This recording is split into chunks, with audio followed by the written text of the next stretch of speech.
अस्सलाम वालेकुम नाज़रीन, मैं हूं हिलाल लजमी और आप देख रहे हैं नाव एनालिसिस। आज हमारे साथ स्टूडियोज़ में ऐसी शख्सियत मौजूद है कि जिनका तारुफ कराने में बिल्कुल भी देर नहीं करानी चाहिए। और आज हमारे साथ मौजूद हैं डॉक्टर आदिल आसिफ जैदी साहब। प्लास्टिक सर्जन हैं, कंसल्टेंट एमडी प्लास्टिक सर्जरी से इनका ताल्लुक़ है। इनके बारे में सिर्फ अगर मैं ये कहूँ कि इनके हाथ में जादू है तो गलत ना होगा।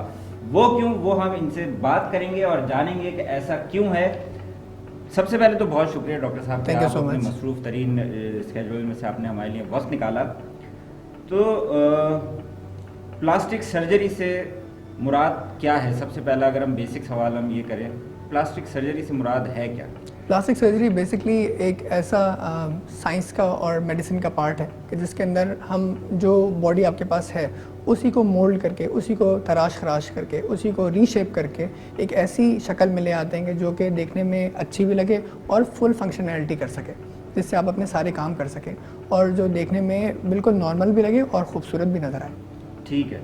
अच्छा, अभी प्रोग्राम शुरू होने से पहले हम बात कर रहे थे तो इन्होंने बताया कि सबसे ज़्यादा काम ये कर रहे हैं कि जैसे कोई एक्सीडेंट में या किसी हादसे की वजह से किसी का हाथ कट जाता है, किसी का पैर कट जाता है या कोई भी आज़ा ऐसा जैसे नाक कान वगैरह, अगर वो 6 घंटे के अंदर उसकी ट्रीटमेंट करा ली जाए तो हाथ दोबारा फंक्शनल हो सकता है, ऑपरेशनल हो सकता है। तो क्या कहेंगे इसके बारे में, अगर थोड़ा सा आप डिटेल से बताएं ज़रा। बिल्कुल ऐसा ही है कि अगर फ़र्ज़ करें कि एक्सीडेंट तो बता के नहीं होता और उस टाइम पे जो ज़रूरी चीज़ होती है वो ये कि आपने अपने हवास काबू में रखने, अब एकदम से पैनिक नहीं करना।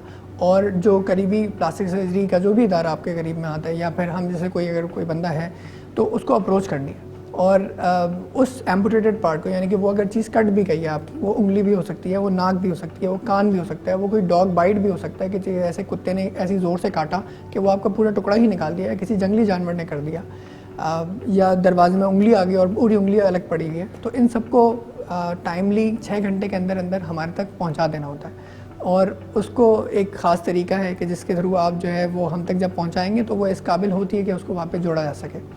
इसमें हमारी कोशिश यही होती है कि जितना जल्दी काम हो सके उतने अच्छे रिज़ल्ट्स होते हैं और फिर हमें ये सारे जो रिहेबिलिटेशन का प्रोसेस है वो चलता है और मरीज़ अपने वापस हाथ पाँव नाक कान या वो जो भी चीज़ उसकी ज़ाया होने से बच सकती है वो बचा लेते हैं। कि अगर खुदा न खास्ता किसी का हाथ बिल्कुल अलग हो गया है या पैर बिल्कुल अलग हो गया है तो वो एक पीरियड है 6 घंटे का कि उस दौरान अगर आप फौरी उसकी ट्रीटमेंट करा लें तो वो दोबारा जुड़ सकता है। बिल्कुल बिल्कुल ऐसा ठीक है। अच्छा, इसके अंदर अगर इन केस थोड़ा सा टाइम ज़्यादा हो जाता है और तो क्या मुमकिन है कि उसको दोबारा जोड़ा जा सके, या अगर किसी और दूसरे ऑर्गन को वो इफ़ेक्ट कर रहा हो जैसे कि किडनी वगैरह है, जैसे अभी बात हो रही थी? ऐसा होता है कि जैसे जैसे टाइम बढ़ता है तो वो जो जिसके अंदर खून की रवानी अब नहीं हो रही और अब टॉक्सिन्स बनना शुरू हो जाते हैं उसके अंदर, क्योंकि वो गलना सड़ना शुरू हो जाता है, वो एक तरह से मुर्दा है। ठीक है, अब आपके पास एक विंडो पीरियड है, उस विंडो पीरियड को यूटिलाइज़ करते हुए अगर आप उसको टाइमली वापस बॉडी से रीअटैच कर देंगे, उसमें खून का फ्लो वापस से रीस्टैब्लिश कर देंगे तो वो सारे फाजिल मादे निकालेगा और उनको निकाल के वापस उस जगह में, उस आज़ा में जान डाल देगा। मगर अगर यही बहुत देर हो गई उस आज़ा को बॉडी से अलग हुए हुए तो अब वो इतने ज़्यादा फाजिल मादे जमा होते हैं उसके अंदर कि अब आपने रीअटैच कर दिया। रीअटैच करने के बाद खून तो गया, मगर जब खून वापस घूम के वापस आया तो वो सारे फाजिल मादे लेते हुए आ गया। अब क्योंकि किडनी जो फंक्शन करती है वो उसका काम ही क्लियरेंस करना है और बॉडी को डिटॉक्सिफाई करना है, जैसे लिवर है इस तरह से किडनी है, वो जाके सारे फाजिल मादे आपके मेजर ऑर्गन्स को डैमेज कर देते हैं। तो आपके पास एक लिमिट होती है, टाइम लिमिट के, इस लिमिट के अंदर अंदर आपने आना है और फिर decision making case to case wise होती है। ठीक है। अच्छा, ये बताएं, जैसे हमने आम तौर पे सुना है कि प्लास्टिक सर्जरी जो है वो एक बड़ा एक्सपेंसिव एक ट्रीटमेंट होता है। इन केसेस के अंदर बहुत सारे लोग ऐसे हैं कि जो अफोर्ड नहीं कर पाते, तो उनके लिए क्या आप कुछ इस तरह का कोई ऐसा काम कर रहे हैं कि जो उनके लिए अफोर्डेबल हो और कर अपना वो इलाज फौरी करवा सकें? नॉर्मली हॉस्पिटल्स के अंदर जो इसकी कॉस्ट होती है वो तकरीबन 8 लाख रुपए से लेकर 11 लाख 15 लाख तक जाती है। मगर इसमें अगर आप देखें तो मोस्ट ऑफ द थिंग्स जो हैं वो आपकी स्किल लेवल है और वो स्किल लेवल हमारा स्किल लेवल है। अगर कुछ हॉस्पिटल्स हमें इतना फैसिलिटेट कर देते हैं कि वो अपनी उस फैसिलिटी को इस्तेमाल करने की चार्ज नहीं करते तो हम भी ये कर सकते हैं कि जी अपनी फ़ीस कम कर दें, ठीक है, और उस बंदे का हाथ जुड़ जाए, उसमें अपनी स्किल्स को यूटिलाइज़ करें और ये किया जा सकता है। बस ये कि जो पेशेंट सिलेक्शन है वो बड़ी इंपॉर्टेंट होती है। इसके अंदर हर एक हाथ नहीं कटा हुआ जोड़ा जा सकता। इसकी आपको सिलेक्शन क्राइटेरिया में देख के कि किस पे आपने हाथ रखना है और कौन से काम करना है, वो बड़ा ज़रूरी है। और ये किया करें तो फिर हो जाता है। ठीक है, तो आपके कहने का मतलब ये है कि हर कटा हुआ पैर या हाथ नहीं जोड़ा जा सकता, नहीं जोड़ा जा नहीं, सकता। उसकी भी क्राइटेरिया। क्या मतलब कोई एक अगर हम मुख्तसर से जानना चाहेंगे क्या वजह हो सकती है? मिसाल के तौर पे अगर कोई क्रश इंजरी है और कोई बहुत बड़ी जो क्रेन जो है वो किसी पे गिर गई, ठीक है, या फिर बिल्कुल ही चूरा हो गया और उसमें अब आप जोड़ने भी जाएंगे तो क्या क्या जोड़ेंगे? जो क्लीन कट्स होते हैं वो आराम से जोड़ लिए जाते हैं। मिसाल के तौर पे कोई ग्राइंडर है या कोई कटर है, उससे कटा और कोई शार्प ऑब्जेक्ट से कट गया और वो आराम से जोड़ दिया जाता है, उसमें फिर फंक्शनैलिटी भी वापस आ जाती है।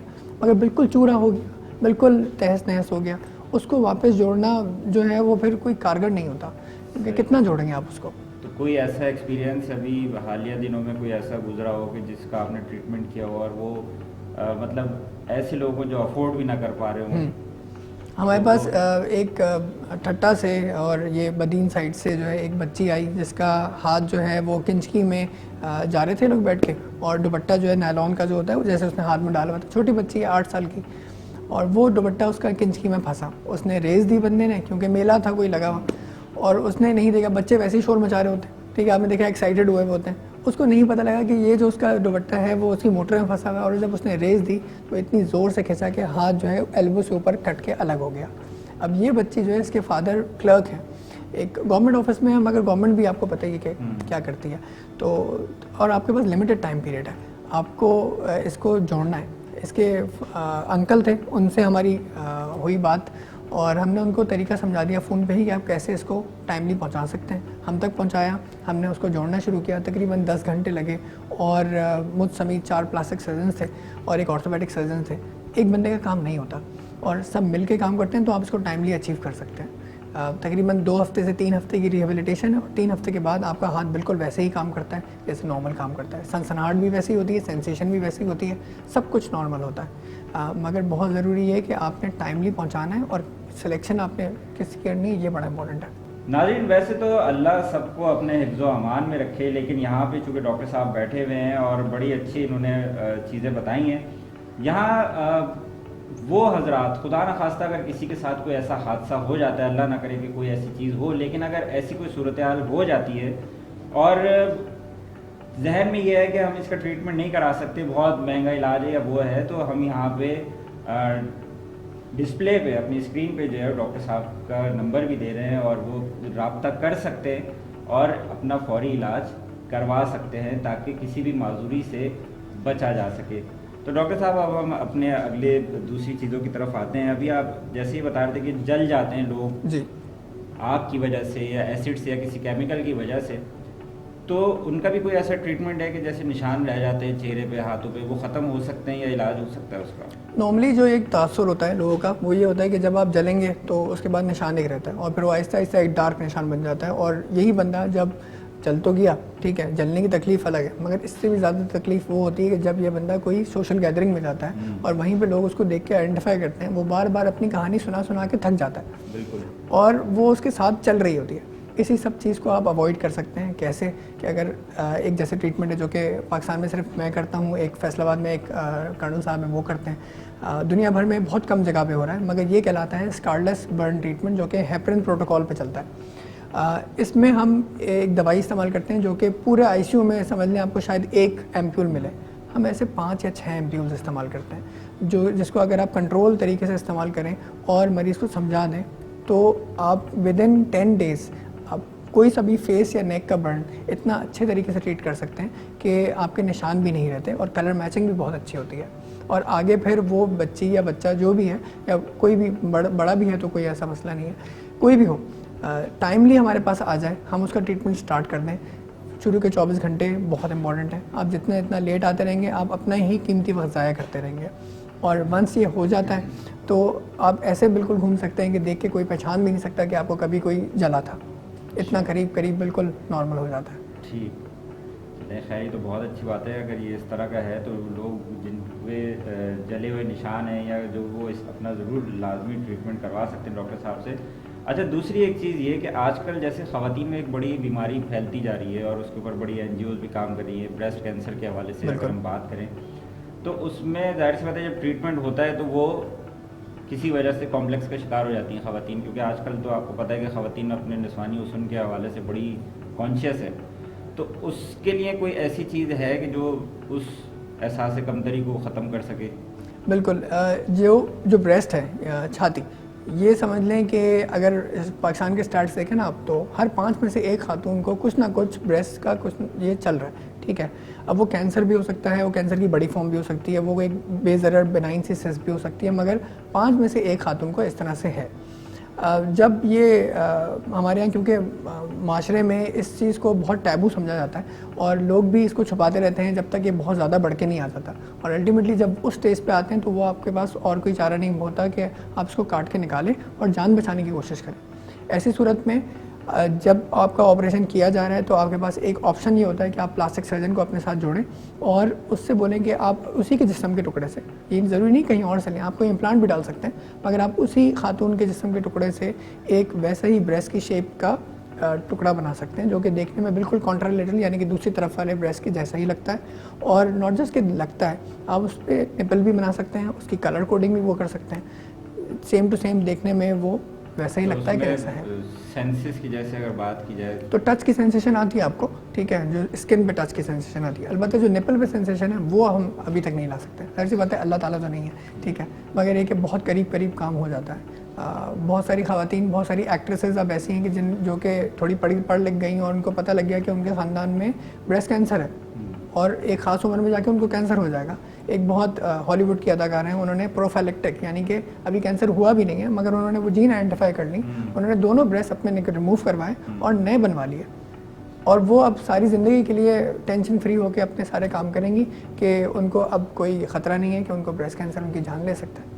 सही सही सही। अभी जैसे आजकल अगर हम बात करें कि ख़वातीन और मर्द दोनों ही आजकल जो है वो अपने मोटापे और अपने जिस्म के हवाले से बड़ा फ़िक्रमंद रहते हैं कि मोटे ना हो जाएं या कोई भद्दा जिस्म ना हो जाए।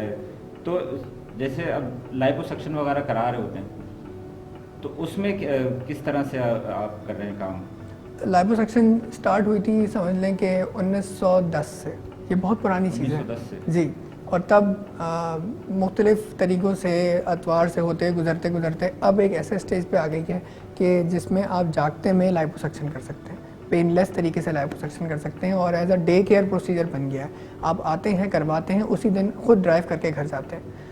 डिपेंड करता होता है कि आप किस जगह का लाइपोसक्शन करा रहे हैं, ठीक है, इतना आसान भी हो गया है। सेम जैसे कुछ लोगों की डबल चिन है, आप डबल चिन लाइपोसक्शन कर देते हैं, जागते में करते हैं, पेशेंट जाता है और 2 दिन के बाद से अपने ऑफिस भी जा सकता है।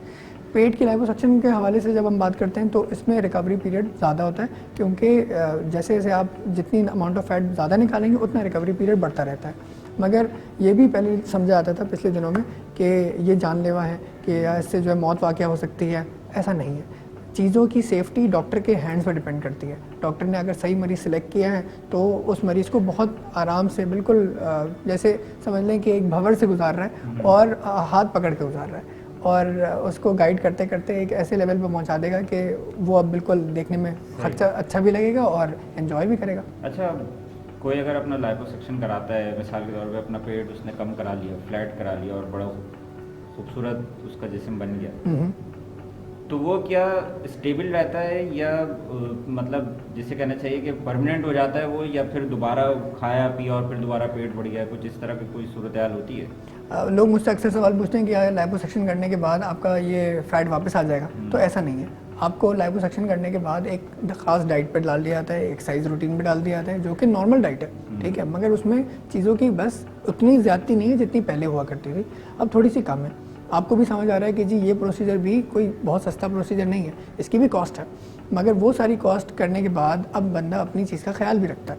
और फिर या अगर जैसे आप इस अच्छी रूटीन पे, एक अच्छी हेल्दी लाइफस्टाइल पे कंटिन्यू करेंगे तो ये चीज़ें कभी भी दोबारा नहीं आती।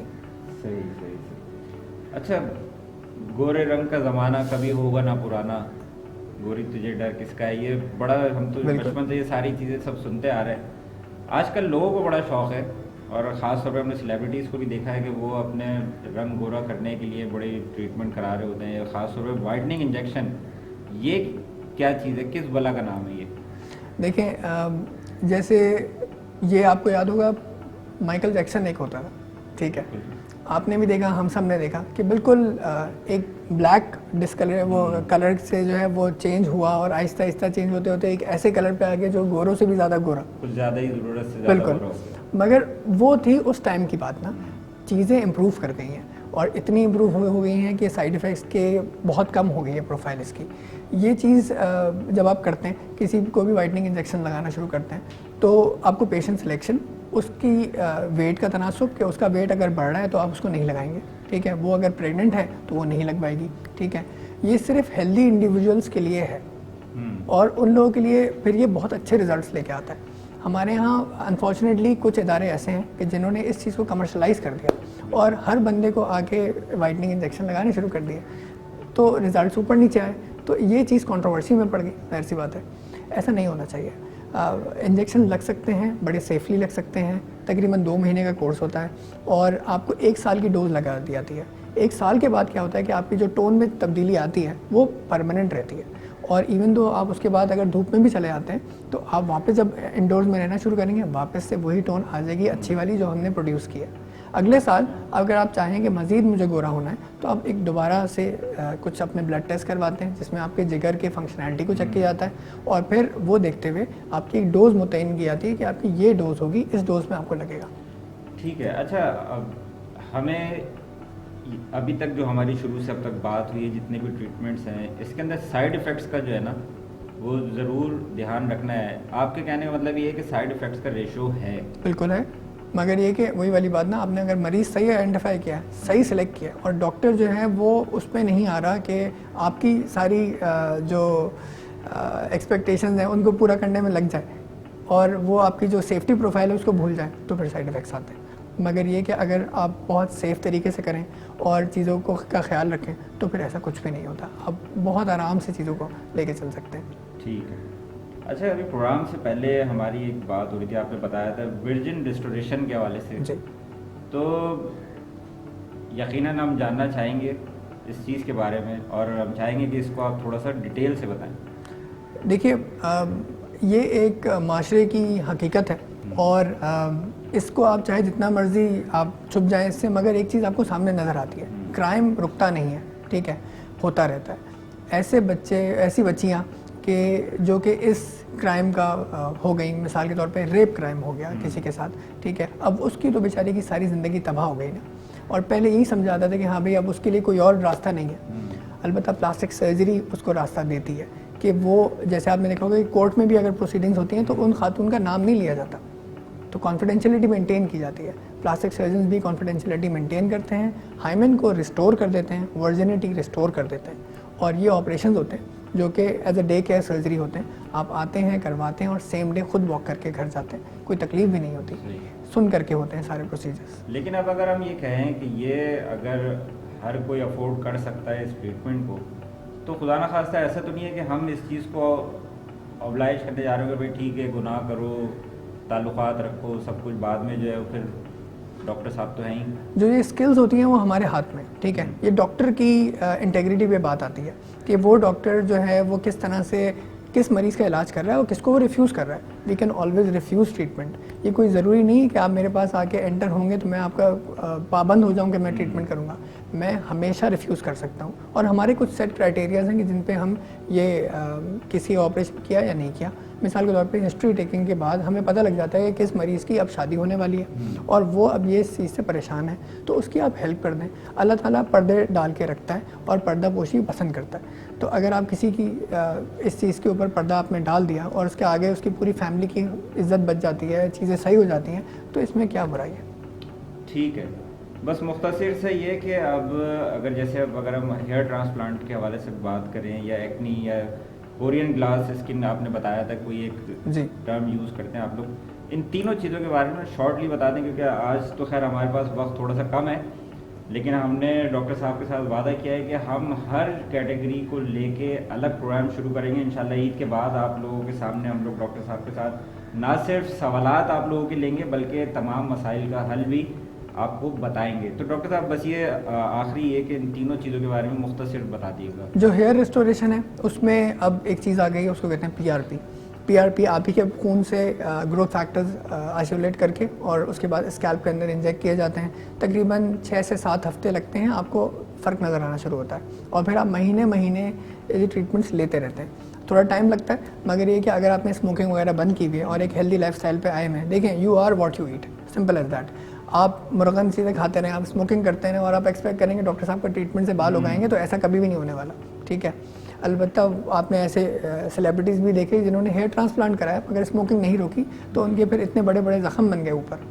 अच्छा जी। ये जो जख्म जो अभी जिनके बने थे दिनों में भी उनका हम नाम नहीं ले सकते, नाम तो नहीं ले सकते, लेकिन वो ये की वजह हो सकती जी है। बिल्कुल ये वजह हो सकती है। दूसरा ये कि अब जो आपने एक्नी की बात की, एक्नी का मसला हमारे तकरीबन सारे टीनेजर्स में, फीमेल्स में भी अब ज़्यादा हो रहा है, क्योंकि जैसे जैसे हालात आगे बढ़ रहे हैं, ख़वातीन भी जॉब्स कर रही हैं, स्ट्रेस में हैं, पीरियड्स वाले का अपना एक अलग मसला होता है, बच्चों के लड़कों के सबके होते हैं। ऐसे में अगर आप बहुत अर्ली ट्रीटमेंट करना शुरू कर देंगे अपना, तो उससे फ़ायदा ये होता है कि आपके खड्डे नहीं बनते, निशान नहीं बनते, स्कार्स नहीं बनते। अलबत्ता अगर वो लोग जिनके स्कार्स बन भी गए हैं तो वो अपने ट्रीटमेंट्स आके करवा सकते हैं। तकरीबन 2 से 3 महीने का ट्रीटमेंट चलता है और आपके जो स्किन होती है वो बिल्कुल स्मूथ होना शुरू हो जाती है। इसी में आपने जो मुझसे अगला सवाल किया कि कोरियन ग्लास का कुछ हमारे जो व्यूअर्स हैं आपके, वो ऐसे हैं जो कि घरों में तो रहते हैं, हाउसवाइफ्स हैं, मगर उनका दिल चाहता है कि भाई कि किसी सेलिब्रिटी की जैसी स्किन हो उनकी, वैसे क्यों ना वो चम ऐसे रहें कि सुबह में उठें भी तो उनको कुछ मेकअप करने की ज़रूरत ना पड़े। तो ऐसे लोगों के लिए कुछ ट्रीटमेंट्स ऐसे होते हैं जो कि कोरियन ग्लास स्किन जैसे ट्रीटमेंट होते हैं, वो आप ट्रीटमेंट कराते हैं और तकरीबन 3 से 4 हफ्ते तक, 6 हफ्ते तक आपकी स्किन अच्छी रहती है और फिर उसको मेंटेनेंस की ज़रूरत तो पड़ती है, ज़ाहिर सी बात है। एक एजिंग ऐसा प्रोसेस है जो कि कभी भी रुक नहीं रहा, वो कंटिन्यूस चल रहा है और उसको आप मेंटेन कर रहे हैं। आपको अल्लाह ताला ने एक ही दफ़ा बनाया है, ठीक है। इसको अगर आप ख्याल नहीं रखेंगे और आप बोलेंगे नहीं जी मैं 40 के बाद अपना कुछ ट्रीटमेंट कराऊंगी, तो गलत करेंगे। आपको कुछ ना कुछ मेंटेनेंस की ज़रूरत पड़ती है, वो थोड़ी हो या ज़्यादा, वो डिपेंड करता होता है कि आपकी क्या सिचुएशन है। ठीक है, बहुत शुक्रिया डॉक्टर आदिल साहब, थैंक यू सो मच अपना कीमती वक्त देने का।